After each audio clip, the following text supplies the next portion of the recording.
You ask for a sign, you try to stay positive, but life still throws chaos your way. So, how can you trust the universe? Hey guys, it's John sitting here in my studio drinking my mug of coffee. The universe seems to let you struggle sometimes. And the answer isn't in what's happening, it's in how you perceive it. Turning the other cheek is a fascinating idea. But if you think about what turning the other cheek really means, it means not reacting to the stimulus of the world, not allowing the stimulus of the world to dictate your experience. It allows you to say, okay, I'm not in that story. I'm in my own. Someone comes up and screams and hollers and yells. If you just simply exhale and come back to that state of being the calm and still within, they don't affect you. They don't. I've done this many, many times in my life as a entertainment director at Renaissance festivals. If there's one thing I will tell you is when you're directing actors, you are directing with a lot of needy people usually. And and that's okay because many people go into acting specifically for the validation. They want people to applaud them. So good. Many people are looking for love. But why does trust in the universe seem so hard during uncertainty? There seems to be an emotional honesty between fear and doubt, and why even the most faithful waver. But if you think of fear and doubt, doubt is a fear. Doubt is a product of fear. It always comes back to this balance of love and fear. And love has nothing to fear, so love doesn't lack. Love doesn't struggle.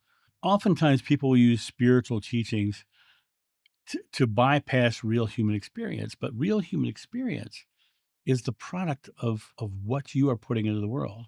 There's a quote, and I don't really remember who the author was, but it's faith is a bird that feels the light and sings while the dawn is still dark. In other words, being the light, being the dawn, being the song, it's like literally having faith that things are good, things are great, things are loving. There's a myth of control. We often try to control outcomes under the guise of manifesting. People will say, I am doing this, and they're dropping into the how the manifestation is going to happen. But even the idea of how means it's not happening now. It means you believe it's not happening now. So you're trying to figure out the method by which it's coming. The quickest things that have come into my life have come from simply believing. You know, real trust means letting go of how, not trying to force it or predict it or make it be a certain way. Oftentimes people will come and work with me and they'll have a big goal to achieve, but you don't realize a lot of times those goals involve a lot of people, and a lot of people have their own ideas behind it. And you may be strong and forceful in your belief, but you're still working with a collective consciousness.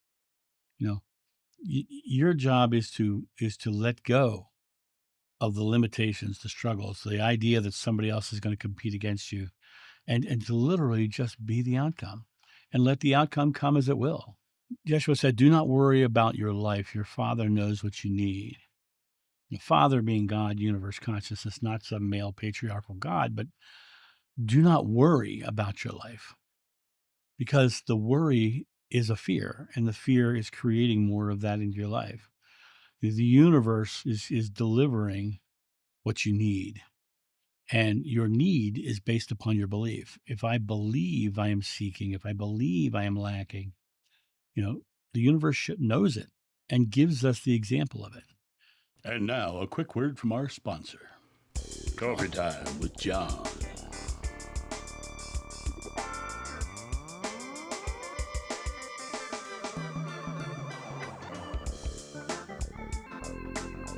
This channel runs off coffee, so get your coffee and tea at johnsjoe.com. The outer world is a reflection of your inner state, your inner beliefs. And fear begets fear and trust begets peace. You have to realize that the world is a balance of love and fear. And when you come to the state of that inner being, that stillness within that has no fear, then you come to realize you don't attract what you want, you attract what you believe. Trust is an alignment, not a plea for external results. letting go versus giving up. Let go of the ideas of how it has to come, the limitations of what's coming. Understand you can have so much more by letting go of the how it's going to come. When you clarify the difference between surrendering and reassigning, mhm. So you can look at yourself as someone who is surrendering or resigning. Now, here's the difference. I don't typically like the word surrendering because I think it denotes a failure. I think it's more along the lines of what the Buddha would say is releasing attachment, letting go. Let go of the how, let go of the want, the need, the hope to try, let go of it all. Resigning is like literally saying, okay, I'm going to lack. It's literally about resigning that this is just how things are, but you're the one creating. And how things are is just like being in Bill Murray's Groundhog Day and living the same day over and over again.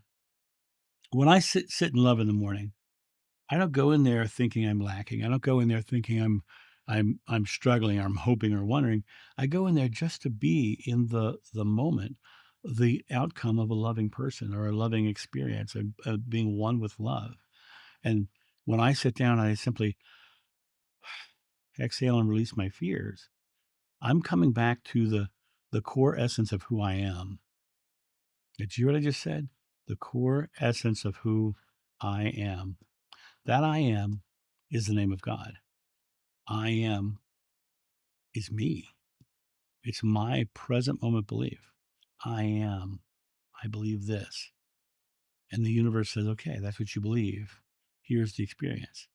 When you think the universe is out to get you or against you, it's because you believe the universe is out to get you or is against you. The more you can address the beliefs of the now, the more you can experience the incoming belief of something more beautiful. Love is a practical act of trust. You literally just simply say, no, I'm not going to succumb to the negative feeling. Trust is active. It's a choice made moment to moment. The Bhagavad Gita says, thought by thought, you forge your destiny. You know, so how do you practice this idea daily? Exhale. Be present when the chaos arises. When you feel something negative, get very micro about that. I feel something negative. Before I respond, I'm going to exhale. I'm going to shut off the primal fight or flight response so that I can be present and have a clear mind. This thing that comes up is showing you what you don't want. It's showing you the moment that you can change your belief and then believe that you're safe, that you're literally choosing and creating your own experience, and that this moment will always be the moment where you need to be because it is the only moment you're conscious. It's the only moment you have the ability to step forward and create. You don't have to have all the answers because all the answers are not yours to have. You just need to stay present and trust that love knows the way. And when you do what you love and you align with the love, the way happens for you. Even when you don't know the way, the more you release control of how things happen, the more life flows effortlessly into your favor. The universe, God, isn't testing you. There's no test. The future is nothing but substance waiting for belief. It's waiting for you to believe. And trust is a big part of that belief, trusting that it's going to be good, trusting that it's going to be a beautiful outcome. And you have that ability to create in that way. And that's my thought on this. You guys have a great day, and I'll talk to you soon. See ya. Bye.